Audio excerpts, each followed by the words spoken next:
According to New Media and Society, 96.4% of smartphone users send text messages on their device.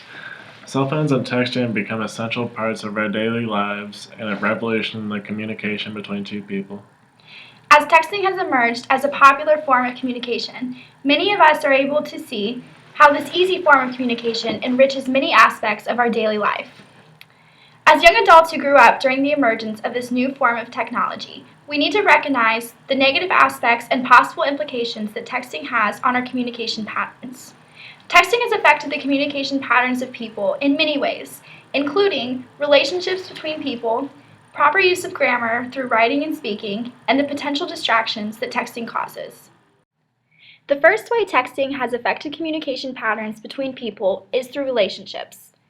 As Irvine explains in an article in the Huffington Post, rather than having a face-to-face conversation, texting allows impersonal communication between two people to be acceptable. While it's easiest to send a short text detailing exactly what somebody wants to say, one-sided communication through texting is not effective in promoting communication between two people. Face-to-face interaction is still necessary, but is inhibited by the convenience of texting. Another negative effect of texting is the shorthand talk used that carries over into other aspects of communication.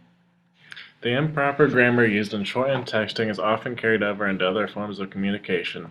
Text talk, or the way one communicates in shorthand manner through text messaging, often is characterized by abbreviations, acronyms, and other items that are not grammatically correct. According to one study in New Media and Society, adolescents who self-reported using a high number of shorthanded phrases while texting also reported using a large number of these grammatically incorrect phrases in their personal writing. This carries the implication that more of these shorthanded phrases are being used. Less proper grammar will be used in important documents, papers, or even in spoken conversation. One other implication of texting as a form of communication is the distraction from socializing it causes when people are together. While at a gathering of people, oftentimes members of the group are distracted from talking with one another because they are on their cell phones.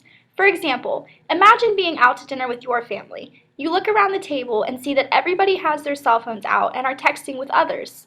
This takes away from the intimacy of being with your family and can result in a loss of bonding time. Texting has affected the communication patterns of people in various ways, these being the relationships between people, proper grammar and speaking and writing, and the distraction that cell phones causes. According to James Humes, the art of communication is the language of leadership. We learn from a very young age the importance of effective communication.